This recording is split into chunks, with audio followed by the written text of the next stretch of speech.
No momento em que o planeta está enfrentando uma das maiores pandemias de sua história, a rotina de todo mundo acaba mudando. E nesse cenário, alguns profissionais são escolhidos para estar na batalha, claro que com destaque profissionais da saúde.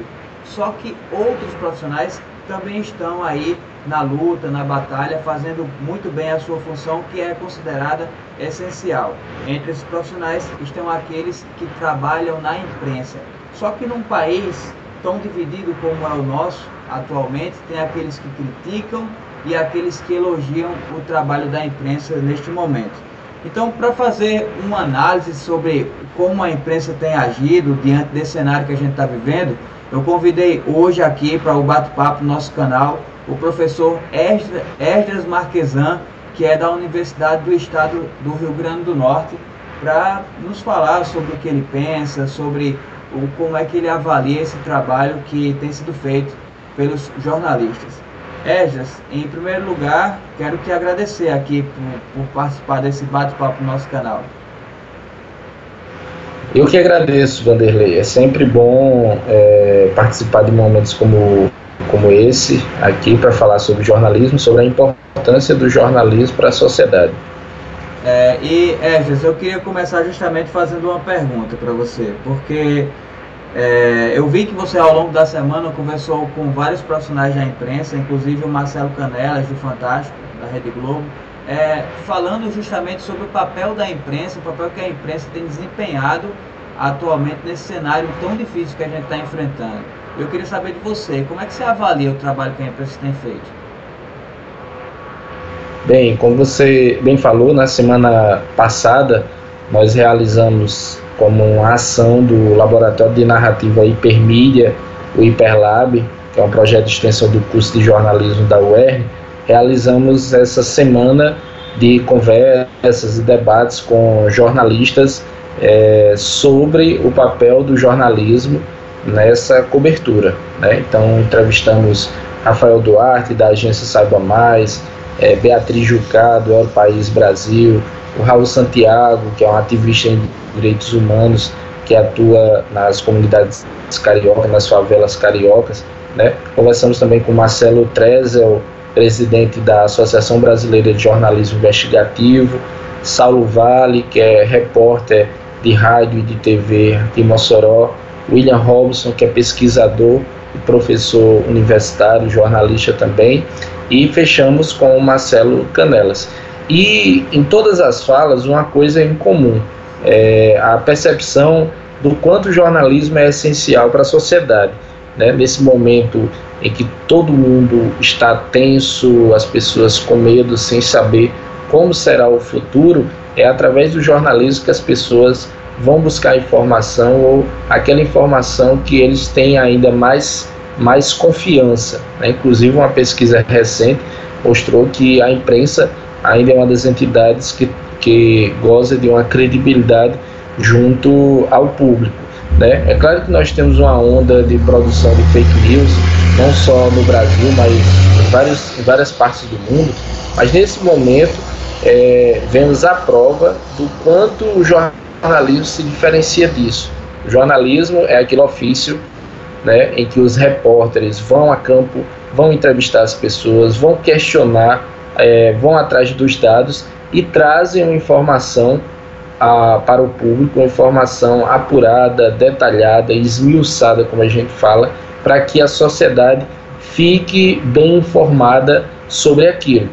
Então eu vejo que a cobertura da imprensa está sendo fundamental nesse processo, nessa crise, né? E tão fundamental que os órgãos de saúde têm reforçado e têm defendido o papel da imprensa, embora aqui no Brasil o ministro da Saúde, em uma coletiva, chegou a fazer um ataque à imprensa, mas dias depois pediu desculpas, né? Disse que não deveria ter dito aquilo e reconheceu a importância do papel realizado pela imprensa e pelos jornalistas. Mas um cenário no nosso país onde a gente claramente tem um presidente crítico, né, ao trabalho que a imprensa desenvolve, e a gente naturalmente está num país que está dividido politicamente já faz algum tempo. Então a gente encontra pessoas que hoje vamos dizer assim, se posicionam como favoráveis ao presidente e como pretexto para isso critica a imprensa, dizendo que o trabalho da imprensa tem sido mal feito porque tem mostrado, em vez de mostrar as pessoas que têm sido curadas, o número de pessoas que têm sido curadas, tem mostrado mais o número de vítimas ou a grande quantidade de pessoas infectadas. Eu queria saber como é que você avalia isso. Você acha que realmente a imprensa tem passado esse clima mais de terror, ou a imprensa está fazendo realmente esse o papel que deve ser esse mesmo, de informar os números e tudo mais? Eu discordo dessa visão de alguns de que a imprensa só mostra o lado ruim, né? É preciso reconhecer que uma pandemia não é uma coisa boa, né? Uma pandemia é uma situação que foge do curso normal do dia a dia das pessoas, né? É tanto que a Organização Mundial de Saúde, ela teve de dar uma coletiva para dizer, a partir de agora nós estamos lidando com uma pandemia, né? Então, assim, não tem como você noticiar isso sendo uma coisa positiva, certo? Então, assim, o jornalismo, ele noticia os fatos. Se o fato é negativo, a notícia vai refletir aquela situação negativa. Se o fato é positivo, a notícia vai refletir uma situação positiva. Agora, o que alguns querem, na verdade, ou deixam parecer que querem, é que o jornalismo ele se omita em algumas situações. Ou seja, nessa linha de raciocínio de algumas pessoas, o jornalismo não deveria noticiar quantas pessoas estão com a doença no país, não deveria noticiar quantas pessoas morreram. Imagine aí as pessoas sem terem a real noção dessa pandemia no Brasil, sem saber quantas pessoas tinham morrido, sem saber quantas estão internadas nos hospitais. Ou seja, aí sim seria uma situação muito perigosa, porque o jornalismo estaria omitindo informação das pessoas, e não é isso que está acontecendo. Agora, é claro que toda a cobertura jornalística ela tem de ter um equilíbrio. Agora, assim, como você bem falou, nessa polarização, existem grupos que querem apenas algum argumento para atacar a imprensa. Não importa se esse argumento ele é frágil ou se ele é sólido. Eles querem um argumento. Então, quem diz, pronto, um dia desse no grupo de WhatsApp, tinha algumas pessoas comentando isso. Tá aqui, ó, essa notícia de tantos curados, cadê que sai na imprensa? Eu em poucos minutos encontrei 3 links de reportagem de jornais sobre aquela situação e botei no grupo. Ninguém falou mais nada. Por quê? Porque o argumento é frágil. Então, assim, são pessoas que não têm interesse de debater realmente. São pessoas que querem defender um ponto de vista, independente se ele seja verdadeiro ou não. E esse é o público que mais fomenta, que mais dá força à produção das fake news, né? São pessoas que compartilham conteúdo sabendo que aquilo pode não ser verdadeiro, mas se aquele relato casa com o pensamento dela, ela quer repassar. Pouco importa se aquilo é verdade ou mentira, né? Então, assim, eu avalio que o jornalismo continua fazendo seu papel. O jornalismo continua sendo criticado e, assim, vale destacar que isso não é só no governo Bolsonaro. É claro que o governo Bolsonaro ele tem um perfil totalmente diferente de governos anteriores, porque ele assume, sem nenhuma vergonha, um perfil autoritário diante da imprensa. É você pegar e botar aquele seu cercadinho de pessoas que vão ali para o Palácio do Planalto bater palma para você, contra os jornalistas que estão indo ali cobrir a agenda do presidente, né? Então, assim, o governo Bolsonaro, ele não esconde para ninguém que ele ataca a imprensa, ele quer descredibilizar a imprensa. Agora, em outros governos, todo governo tem uma relação difícil com a imprensa, porque até o Marcelo Canelas falou isso, porque a imprensa, o jornalismo é aquele que incomoda, certo? Então, mesmo no governo Lula, né, no governo Dilma, que não se assemelha ao governo Bolsonaro, como eu disse, porque o Bolsonaro ele assume esse autoritarismo, esse papel de descredibilizar a imprensa, tanto Dilma quanto Lula chegaram em alguns momentos a criticarem a imprensa e inclusive a criticarem jornalistas, né? É claro que jornalistas de alguns grupos específicos, como Folha, como o Globo, tanto que criou-se aquela noção de veículos golpistas, né?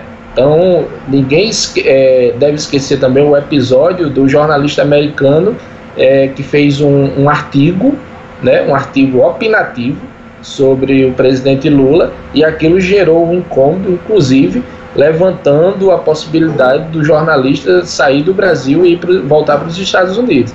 Então, assim, todo o jornalismo é aquele que incomoda o poder, certo? É claro que o jornalismo ele não deve se aproveitar disso para atingir ou conquistar direitos próprios, como algumas empresas fazem, né? Alguns grupos de comunicação, para atingir objetivos empresariais, objetivos financeiros, metas financeiras, se utilizam do jornalismo para conseguir aquele objetivo, se utilizam do jornalismo para fazer pressão, para chantagear. Agora, a gente não pode generalizar e dizer que o jornalismo é isso. O jornalismo não é isso, certo? Então, eu sempre digo aos meus alunos que se preparem para apanhar de todos os lados.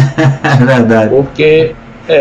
Porque num dia você vai produzir uma matéria e aí um lado vai bater palma para você e o outro lado vai querer lhe trucidar. No outro dia você faz outra matéria, aquele mesmo lado que bateu palma vai querer lhe trucidar. Então eu acho que jornalismo é isso. Um jornalismo que não incomoda não é jornalismo, é assessoria de imprensa, é publicidade, mas não é jornalismo. E aí, quando você citou, por exemplo, a crítica que o ministro da Saúde acabou fazendo naquele dia, a crítica dele tinha sido a seguinte: ele disse que somente aquilo que era notícia ruim é o que vendia, porque notícia boa não vendia. Você acredita nisso? Você acha que realmente tem um fundo de verdade no que ele fala ali e que realmente talvez a imprensa dê mais destaque aos números de mortes ou ao número de infectados do que às curadas, porque é o que vende mais, ou não? Isso daí vai de um ponto de vista da própria essência da imprensa ou do jornalismo, que é o quê? De relatar os fatos. Então imagine que no nosso dia a dia, qual é a nossa rotina normal? Acordar, ir para o trabalho, fazer o seu trabalho e voltar. Essa é a rotina normal. No ponto de vista de pessoas com esse pensamento do ministro, o jornalismo todo dia deveria noticiar isso, né? Pessoas saíram de casa e foram para o trabalho e deu tudo certo. Então, assim, seria mais do mesmo. Todo dia você teria esses relatos. O jornalismo, ele vai noticiar aquilo que causa uma ruptura nessa lógica normal, nesse curso normal dos acontecimentos, certo? Então, isso é jornalismo. Isso é o trabalho da imprensa. Porque se for para relatar o curso normal das coisas, então, todo dia a gente vai relatar o curso normal das coisas. Então, se falta medicamento no hospital, isso é o que fugiu do curso normal das coisas, porque o curso normal deveria ser um hospital, um ambiente erguido para cuidar das pessoas e tratar. Para cuidar das pessoas, esse hospital precisa dos medicamentos. Se falta medicamentos, houve uma ruptura nesse curso normal das coisas. E quem é que vai dizer isso? É o jornalismo. Certo? Aquela clássica frasezinha lá do começo, né, da faculdade de jornalismo, é que o comum não é um cachorro morder um homem, é o contrário, né? O homem mordeu um cachorro. Exatamente. Agora é claro que algumas pessoas dizem, mas a imprensa só fala de coisa ruim, mas na realidade é porque essas pessoas não veem as notícias que abordam coisas boas, né? A gente estava falando aqui sobre Marcelo Canelas. Na live com ele, uma das coisas que a gente discutiu foi sobre o perfil das reportagens do Marcelo Canelas, né? Uma reportagem, por exemplo, que vai falar sobre um problema de falta de merenda escolar lá nos grotões do Brasil, e aí o destaque da reportagem, ele fala sobre esse problema, mas a reportagem é conduzida por um cidadão com o nome de Zé Merenda, que é o cara que pega a merenda e leva de cavalo para as comunidades, enfrentando sol e chuva durante vários dias, porque não tem outra forma dessa merenda chegar naquela cidade, certo? Então, isso daí é uma coisa negativa? Não. O problema da falta de merenda é que é uma coisa negativa. Agora, o jornalismo, ele vai contar essa história, e para contar essa história existem diversas maneiras. né? Então, o jornalismo ele tem de falar sobre o que foge do curso normal das coisas. Sem falar que todo jornalista é fascinado por personagens, né? Personagens que estão no contexto da matéria. E esse cara que carrega de cavalo a merenda, velho, é um personagem incrível. Exatamente. E assim, como esse personagem, existem milhões por aí, né? E o jornalista é aquele sujeito, aquela pessoa, a jornalista que vai atrás daquela história sem saber, sai da redação sem saber o que está lhe esperando. É até o que Canelas deixou como mensagem, né? Deixe a vida te surpreender. Então, assim, a gente não sabe o que vai encontrar durante o processo de reportagem. Agora, professor Esdras, eu não sei se você avalia que houve uma mudança na linha como a coisa foi conduzida, aí eu não sei se da imprensa ou da Organização Mundial de Saúde, ao longo de todo esse processo. Porque eu lembro que logo no começo, a coisa que mais se noticiava era dizer assim, é uma doença com baixa letalidade. Menos de 2% das pessoas infectadas morrem. Então, assim, isso foi ganhando, mudando o discurso ao longo do tempo, ao longo de todo o processo as pessoas foram ficando mais atentas. O que foi que aconteceu para que naquele começo tivesse essa linha de acalmar as pessoas e de repente tudo passou a ser mais diferente? Pelo menos eu acho que muita gente confundiu essa informação, né? Levaram o fato da baixa letalidade como se fosse uma coisa menos importante. Até muita gente dizia, morre mais gente de problema cardíaco do que está morrendo da Covid-19. Até um colega que disse, morre mais gente com problema cardíaco do que dessa doença. Eu disse, mas você não está no supermercado e tem uma pessoa do seu lado com problema cardíaco e você fica com problema cardíaco. Então, tipo assim, é uma comparação que não deveria nem ser feita por quem tem um mínimo de noção, certo? O grande problema dessa doença é a grande capacidade que esse vírus tem de se transmitir, certo? A grande capacidade de contar a baixa letalidade, certo? Mas a partir do momento que eu tenho mais gente sendo infectada, essa taxa de letalidade, proporcionalmente ao número de casos notificados, ela pode parecer pequena. Mas assim, no número absoluto, a gente vai ver que é um número muito alto de mortes, certo? Então, assim, eu acho que muita gente, ou intencionalmente ou não, desconsiderou isso. Passou a repercutir a informação de que pouca gente ia morrer, como o próprio presidente Bolsonaro disse, né? Todo mundo vai ter, mas pouca gente vai morrer. E desconsideraram esse problema do contágio, né? Então, por isso que os órgãos de saúde, não só no Brasil, mas em todo o mundo, estão dizendo, é preciso distanciamento social, é preciso que as pessoas fiquem em casa para que se tente evitar essa disseminação em massa, certo? Porque se acontecer essa disseminação em massa, ainda em maiores proporções, aí sim a gente não tem nem como prever quando essa história vai acabar. E aí, como é que você avalia a postura do presidente diante disso? Assim, você acha que a maneira como ele tem se posicionado influencia basicamente nessa crítica à imprensa, na forma como ele diz, não, o essencial é fazer tudo voltar ao normal e de encontro, inclusive, às recomendações do Ministério da Saúde? Você acha que ele tem uma influência nessa forma da crítica à imprensa?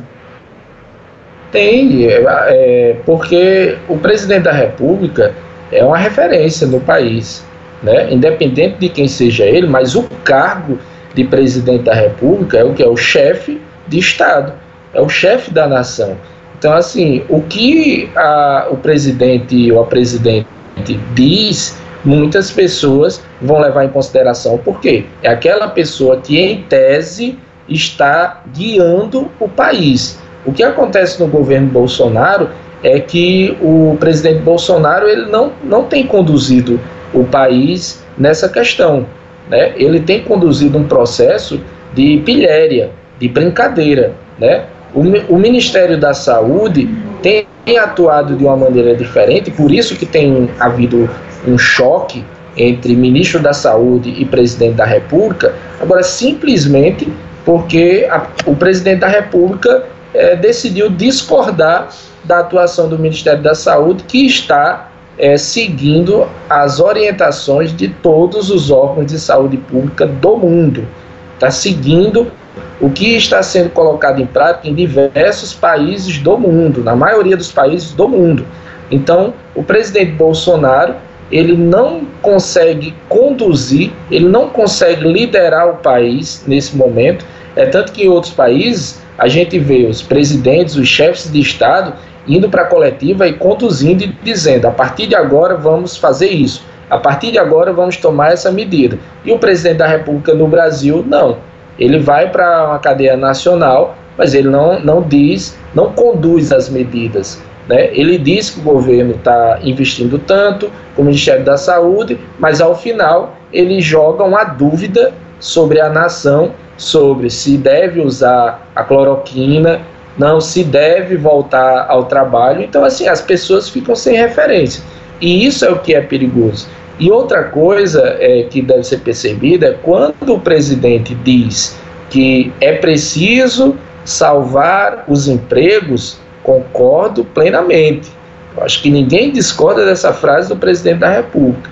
Agora, quem tem de apresentar os mecanismos para que se salve vidas, evitando mais casos de pessoas doentes e mortas pela Covid-19, e as medidas para que se mantenha o emprego no país, é o Estado, é o governo, certo?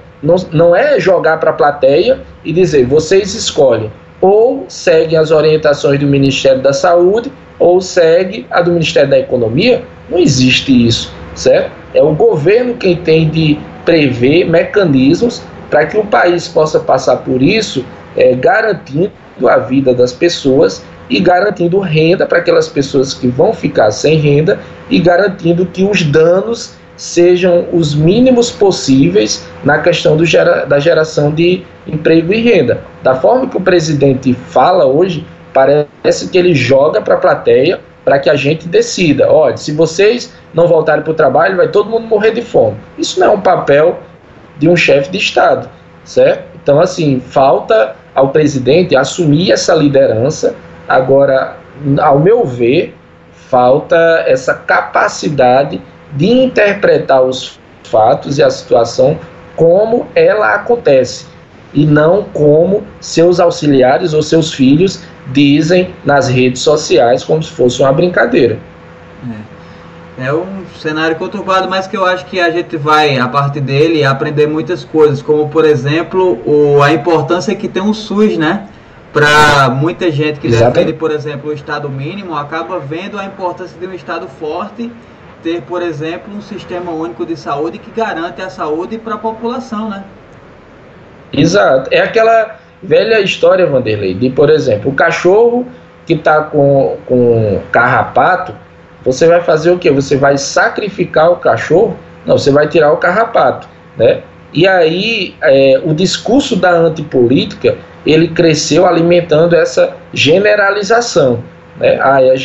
O SUS, o Bolsa Família tem de acabar porque é um instrumento para muitos desvios. Por que você não acaba com os desvios e mantém o programa, certo? Então, assim, é uma polarização política que foge à normalidade das coisas, à racionalidade das coisas. Então, concordo com você. Nesse momento de aperto, eu acho que as pessoas passaram a entender melhor a importância do Sistema Único de Saúde, certo? Uma importância fundamental que, inclusive, países como nos Estados Unidos, reportagens têm mostrado que muitas pessoas estão deixando de procurar as unidades de saúde, mesmo com suspeitas de que estejam com a doença, porque tem medo de se endividarem, certo?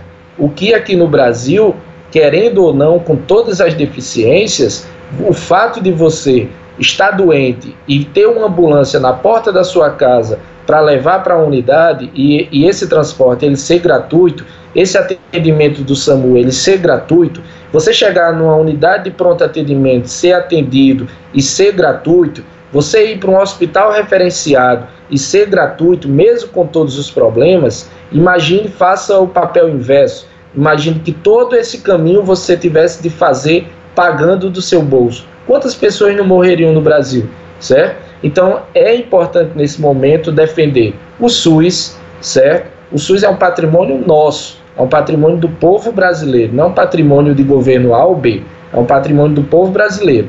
As universidades públicas, que são também quem está fazendo a diferença, produzindo pesquisas, auxiliando o governo, inclusive reconhecido pelo próprio Ministério da Saúde. Então é hora de defender a saúde pública e a educação pública, porque sem ela nossos problemas seriam muito maiores, certo?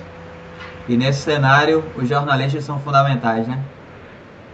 São, porque são aquelas pessoas que você falou logo no início, algumas pessoas não sabem disso, mas a atuação jornalística ela está entre as atividades essenciais neste momento de pandemia. E isso não foi uma coisa que foi inventada, certo? Existe um documento da Presidência da República, né, do governo federal, colocando a imprensa como atividade essencial. E por que a imprensa é atividade essencial? Porque é ela quem atua como mediadora entre os fatos e o público. É a imprensa que vai pegar aquela história, vai entender como aquilo funciona e vai levar para a população. Então, assim como os profissionais de saúde estão todos os dias correndo o risco de se contaminarem, os jornalistas que estão atuando também estão correndo risco.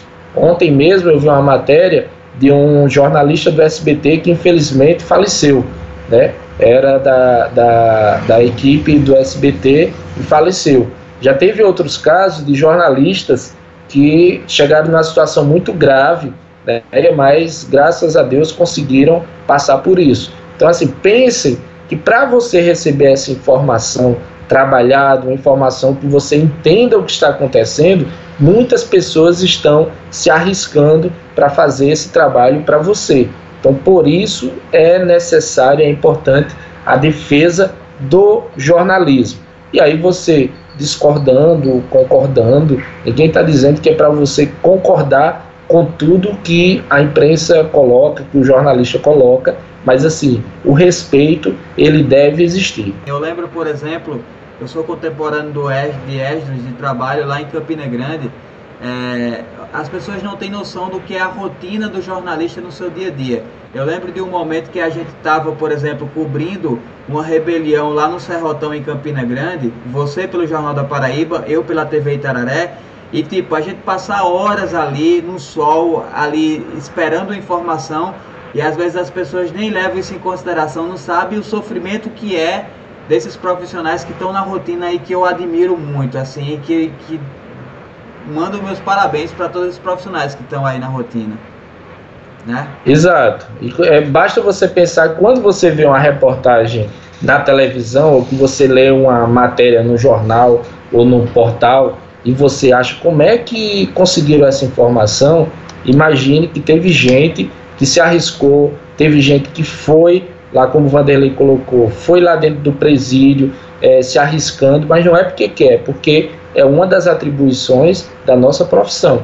Então, assim como você, eu acho que esse momento também é um momento para parabenizar toda a classe jornalística pelo trabalho que tem sido feito. Professor Esdras Marquesan, muito obrigado pela sua entrevista aqui no nosso canal. Nada, eu que agradeço, Vanderlei, e é isso. Vamos tentar passar essa mensagem, mensagem positiva também, né? As pessoas que estão em casa tentem organizar a rotina para que a gente possa passar por isso de uma maneira mais tranquila, se é que é possível, mas eu acredito que sim. E minha mensagem final é essa: aproveitem esse momento para saber o que é importante nesse país. Defenda a saúde pública, defenda a educação pública.